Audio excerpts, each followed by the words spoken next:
बिस्मिल्लाहिर्रहमानिर्रहीम अस्सलाम वालेकुम। मैं हूं ईसा नकवी। आज दिन है जुमेरात का, तारीख है 9 फरवरी। इस वक्त शहर से थोड़ा सा दूर किसी जगह पर मौजूद हूं, लेकिन अहम मामला है, इसके ऊपर बहुत सारे लोग मेरी राय जानना चाहते थे, तो मैंने कहा कि यहीं से आपके साथ महज गुफ्तगू हुआ जाए। अब मामला कुछ यूँ है कि पाकिस्तान के वज़ीर आज़म शहबाज शरीफ साहब जो हैं वो उन्होंने बड़े-बड़े ममालिक को पछाड़ दिया, और किस-किस मुल्क को, दुनिया के बड़े ममालिक मैं आपको बताऊँगा। G7 ममालिक जो कि दुनिया के ताकतवर तरीन, जदीद तरीन, अमीर तरीन ममालिक हैं, उनको भी पीछे छोड़ दिया, और हमारा पड़ोसी मुल्क हिंदुस्तान, उसको भी पीछे छोड़ा है। और किस मामले में छोड़ा है वो भी आपको बताएँगे। और अब बस कसर ये बाकी रह गई है कि शहबाज शरीफ साहब जो हैं वो डायरी उठाएँ, पीछे मुड़कर देखें और ये सवाल करें, ये बोलें कि कोई रह तो नहीं गया। इस हवाले से बात करेंगे, लेकिन आगाज़ में बहुत सारा शुक्रिया आप सब लोगों का जिन्होंने फ़ीडबैक दिया।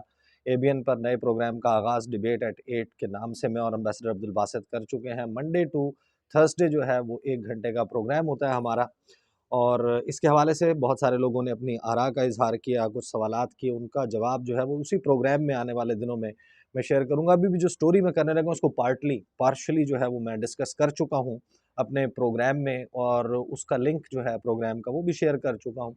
उसमें और भी बहुत सारे मामलात हैं। ये जो तुर्किया वाला विज़िट था प्राइम मिनिस्टर शहबाज शरीफ का, वो जो कैंसल हुआ, मनसूख हुआ, मुलतवी हुआ, आप जो भी लफ्ज़ इस्तेमाल करें, लेकिन शहबाज शरीफ साहब at the end of the day result is कि he is not going to Turkey. Turkiye नहीं जा रहे वो।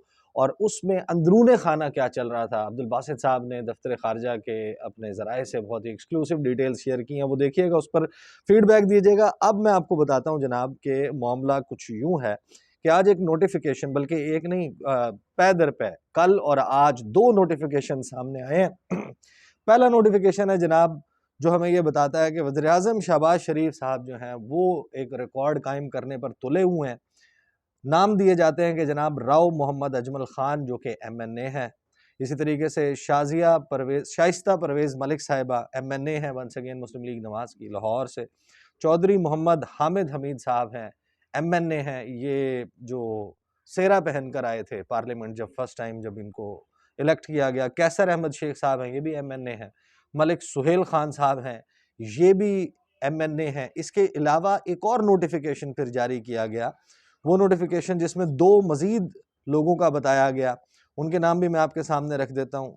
जनाब चौधरी आबिद रज़ा साहब हैं, ये एमएनए हैं, जेहलम से, गालिबन जेहलम के करीब जो है वो इनका ताल्लुक है। फिर मोहम्मद मोइन वट्टू साहब हैं, एमएनए। ये 7 लोग जो हैं, वज़ीर-ए-आज़म शहबाज शरीफ ने इनको अपनी काबीना में शामिल कर लिया। इनको बनाया मुअव्विन ख़ुसूसी, और मुअव्विन ख़ुसूसी बनाने के बाद को 38 उनकी तादाद हो गई है, और पाकिस्तान दुनिया का वो मुल्क बन गया, नंबर 1 मुल्क बन गया जिसकी सबसे बड़ी काबीना है। आप अंदाज़ा लगाएं, एक मुल्क जिसके बैरूनी ज़र मुबादला के ज़खायर इस वक्त $3 बिलियन से कुछ ज़्यादा है।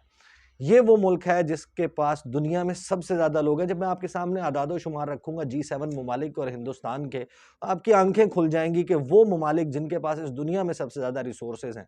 सबसे पहले तो मैं आपको बताता हूँ कि जो हिंदुस्तान है, इंडिया, आबादी के लिहाज से दुनिया का सबसे बड़ा मुल्क है। सबसे ज़्यादा आबादी चीन को ग़ालिबन 2 हफ्ते पहले इंडिया सरपास कर चुका है। इंडिया की आबादी 1 अरब 40 करोड़ से ज़ायद है। रकबे के लिहाज से देखें तो चंद ही ममालिक हैं दुनिया में, एक Russia, China, Canada, Australia, United state of America और ब्राज़ील।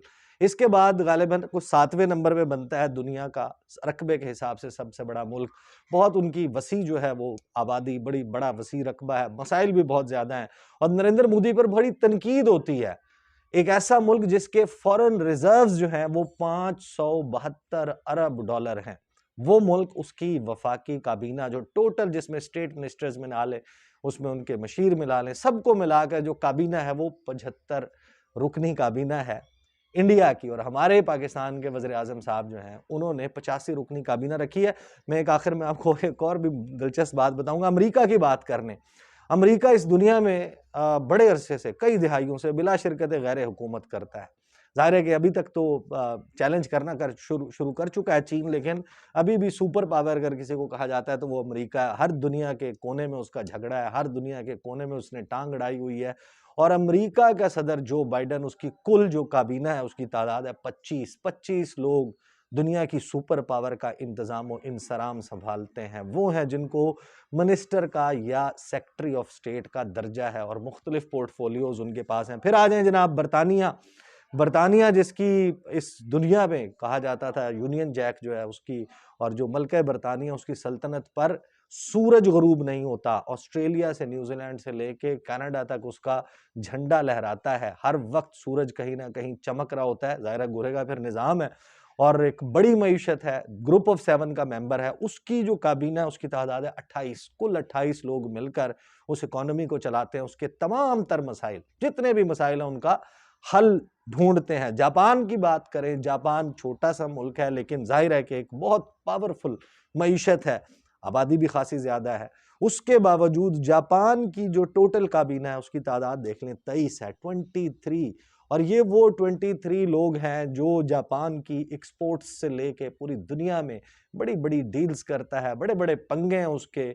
एशिया पैसिफिक रीजन में, जिसको इंडो पैसिफिक रीजन भी कहा जाता है, पैसिफिक ओशन में, साउथ चाइना सी में चीन के साथ सींग अड़ाए हुए होते हैं जापान ने, और 23 लोग हैं उसको मिलकर चलाते हैं। और कनाडा की बात करें, कनाडा का वसीओ अरीज रकबा है, बहुत सारे मसाइल हैं, बहुत सारे वसाइल हैं, सब कुछ है। उस सब को टैप करने के लिए, संभालने के लिए कुल 38 लोग जो हैं वो जस्टिन ट्रूडो साहब की काबीना में मौजूद हैं। लेकिन हमारे शहबाज शरीफ साहब को 85 लोग दरकार हैं।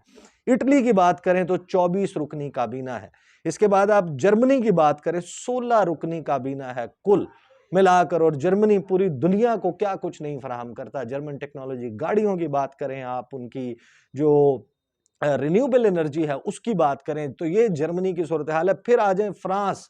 फ्रांस जो है उसके नेवी है, आप सिर्फ उसकी नेवी की बात कर लें, पूरी दुनिया में नेवल फ्रिगेट्स बनाकर भेजता है, बेचता है, सबमरीन्स बेचता है। अभी ऑस्ट्रेलिया वाला आपको मालूम है कि मुआहदा मनसूख हुआ, उसके बाद उसने ग्रीस का रुख किया, ग्रीस को उसने बेचना शुरू कर दिए।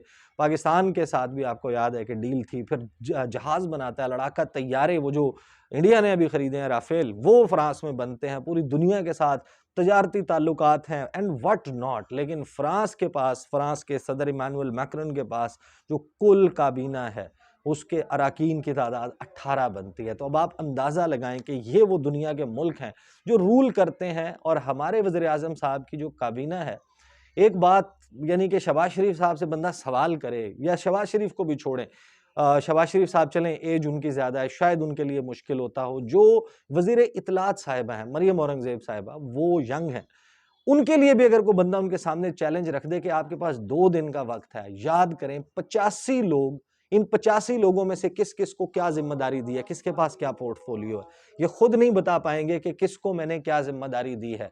मुल्क में, इस मुल्क की काबीना में कौन सा शख्स है, वो क्या जिम्मेदारियां सर अंजाम दे रहा है, ये तक नहीं मालूम होगा। लेकिन रेवड़ियों की तरह बांटे जा रहे हैं, मूंगफलियों की तरह बांटे जा रहे हैं कि एक एक सबको दे दो। और जो भी शख्स है, 84 अराकीन कुल हैं मुस्लिम लीग नवाज के, पार्टी के, जिनके वज़ीर आज़म, जिनकी बलबूते पे वज़ीर आज़म बने शहबाज शरीफ, और अपने कुल MNAs की तादाद से एक बंदा ज़्यादा उनकी काबीना में हो चुका है। और शहबाज शरीफ साहब का आलम यह है कि आप अंदाज़ा लगाएं कि आपने एक शख्स को वज़ीर बना दिया, वज़ीर बनाने के बाद आपने उसको एक महकमा दिया, उस महकमे में उसकी कुछ जिम्मेदारी हैं। पहली बात तो यह कि आपको ये यकीन होना चाहिए कि वो शख्स इस काबिल है कि वो इसको संभाल लेगा। अब जब संभालने की बात तय हो चुकी कि वो संभाल सकता है, तो फिर अगला सवाल ये आता है कि आपने उससे पूछना भी है ना कि भाई आपने क्या किया। तो उसके लिए होता है काबीना इजलास। अब कैबिनेट की मीटिंग होगी, वहां पहले आप 85 कुर्सियां लगवाइए, उसके बाद वो बैठ जाते हैं। और एक शख्स को अगर 10 मिनट का वक्त दिया जाता है कि वो अपने महकमे में जो मसाइल की निशानदही कर चुका है, वो निशानदही करने के बाद उसका हल तलाश कर चुका है और अपनी परफॉर्मेंस के बारे में उसने वज़ीर आज़म शहबाज शरीफ को आगाह करना है। वैसे तो ये एक लेंथी प्रोसेस है, बट लेट्स जस्ट अस्यूम कि 10 मिनट एक शख्स को दिए जाते हैं, तो ये 85 लोगों पर 10-10 मिनट जब आप इसको ज़र्ब देते हैं तो ये 850 मिनट बनते हैं, जो कि 14 घंटे से ज़ायद वक्त बनता है। यानी पाकिस्तान के वज़ीर आज़म को एक काबीना इजलास 14 घंटे से ज़ायद वक्त का करना पड़ेगा, सिर्फ ये पूछने के लिए कि हाँ भाई मेरे वो सिपाहियों, या बल्कि मेरे सिपा सालारों, जिनको मैंने एक एक महकमे की सिपा सालारी सौंपी है, तो आओ और बताओ कि तुमने क्या किया है। तो शहबाज शरीफ साहब ने 85 रुकनी काबीना बनाई है। और खुदा न खास्ता कल को ये जब जाते हैं किसी मुल्क, और मुल्क से वापस आने के बाद तो हमें ये बताते हैं ना कि मैं वहां पर गया तो मैंने कहा कि आप समझेंगे कि मैं मांगने आया हूं, लेकिन मैं मांगने नहीं आया, मजबूरी है। तो अगली दफा जब आप मजबूरी का बताने जाएंगे कि मजबूरी है, दे दें, हम वापस जाएंगे, मेहनत करेंगे, खून पसीना बहाएंगे, अपने कदमों पे खड़े होंगे, पैसे वापस दे देंगे। जब आप ये बात करेंगे, डरे उस वक्त से कि उनमें से किसी ने पूछ लिया कि भैया $3 अरब आपके पास है, आपके मुल्क में लोग गुर्बत से मर रहे हैं, पेट्रोल पंपों पे लाइनें लगी हुई हैं, ये 85 बंदे आपने क्यों रखे हुए हैं? फिर ये कहानी सुनाई जाती है कि इनके पास कोई बहुत ज्यादा ये तनख्वाहें नहीं ले रहे, लेकिन जब आप किसी शख्स को पोर्टफोलियो देते हैं, आपको उसको दफ्तर देना पड़ता है, आपको उसको सेक्रेटेरिएट मुख्तस करना पड़ता है,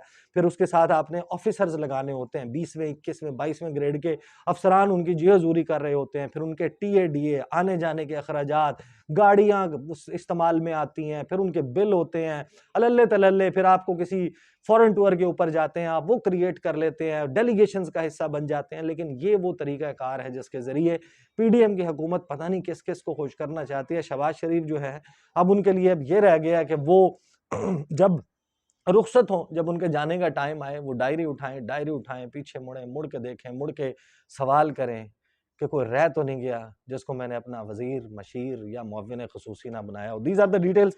फीडबैक से आगाह कीजिएगा, इंतजार करूंगा मैं आपका। इंशाल्लाह अगली वीडियो में मुलाकात होगी। मुझे इजाजत दीजिए, अल्लाह हाफिज।